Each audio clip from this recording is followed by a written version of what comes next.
Assalamualaikum warahmatullahi wabarakatuh. Perkenalkan, nama saya Rizka Putri Nadila, NIM 2124077. Saya dari Prodi Akuntansi semester 3 Universitas Pasir Pangarayan. Baik, di sini saya akan mempresentasikan salah satu materi mata kuliah manajemen keuangan dengan judul penilaian saham. Nah, apa itu penilaian saham? Penilaian saham adalah sistem penentuan nilai bisnis dengan memperkirakan nilai sahamnya, di mana penilaian saham ini akan dibutuhkan ketika sebuah bisnis menawarkan sahamnya sebagai jaminan untuk mendapatkan pinjaman dan ketika sebuah perusahaan berencana untuk mengubah sahamnya dari saham preferen menjadi saham ekuitas. Kemudian ada dua jenis metode penilaian saham. Yang pertama yaitu penilaian mutlak atau absolute valuation. Di sini penilaian mutlak itu jenis yang digunakan untuk menghitung nilai intrinsik saham yang berfokus pada fundamental perusahaan, dividen, arus kas, dan tingkat pertumbuhan bisnis yang bersangkutan. Kemudian ada penilaian relatif atau relative valuation. Metode penilaian relatif yang menggunakan analisis radio antara lain untuk memastikan nilai suatu saham dibandingkan dengan rekan-rekannya. Maksudnya itu dibandingkan dengan saham-saham yang ada di perusahaan lain. Selanjutnya ada metode penilaian saham. Ada dua. Yang pertama, pendekatan aset. Pendekatan aset ini biasanya didasarkan pada nilai NAB dan saham perusahaan. Apa itu nilai NAB? NAB itu nilai aktiva besar perusahaan. Perbedaan antara nilai bersih semua aset dan kewajiban bisnis. Nilai aktiva bersih perusahaan dibagi dengan jumlah saham untuk sampai pada nilai setiap sahamnya. Nilai bersih aset yang ditentukan harus dibagi dengan jumlah saham ekuitas untuk mengetahui nilai sebenarnya dari saham tersebut. Semua aset perusahaan, termasuk aset lancar dan kewajiban lancar seperti piutang dan hutang dagang, provisi, dan lain-lain harus dipertimbangkan. Sedangkan aset tetap harus dipertimbangkan pada nilai realisasinya, serta aset fiktif seperti biaya awal, diskon pada penerbitan saham dan surat utang, akumulasi kerugian, dan lain-lain harus dihilangkan. Yang kedua metodenya pendekatan pendapatan. Metode ini berfokus pada manfaat yang diharapkan dari investasi bisnis, yaitu apa yang dihasilkan bisnis di masa depan. Metode ini yang paling sering digunakan adalah metode per share.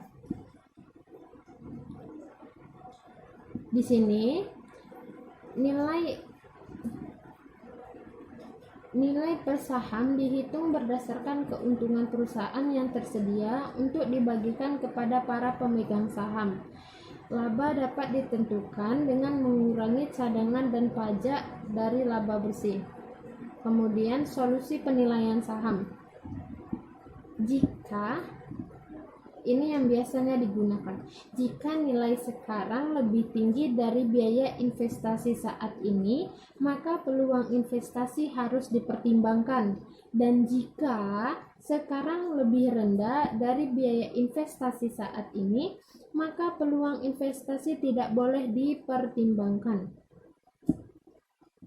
Pendekatan pendapatan mempertimbangkan, contohnya, pendekatan pendapatan mempertimbangkan arus kas masa depan yang diharapkan dari perusahaan.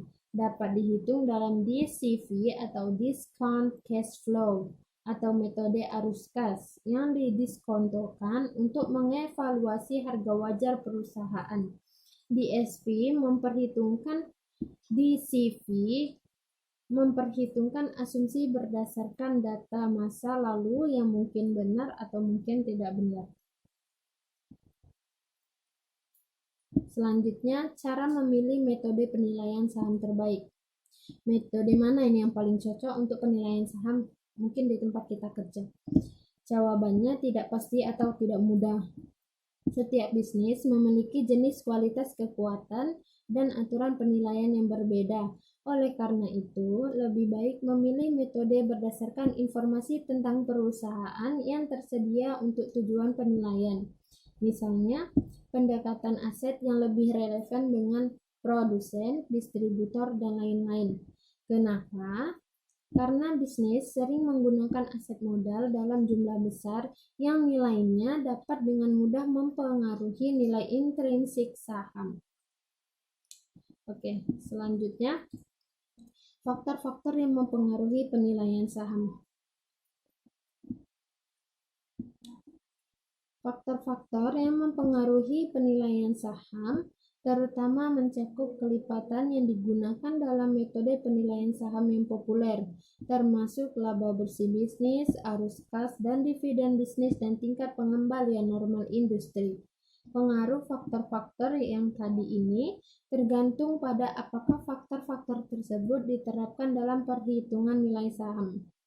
Yang terakhir, pengaruh rasio EPS dan PE, price to earning, terhadap valuasi saham.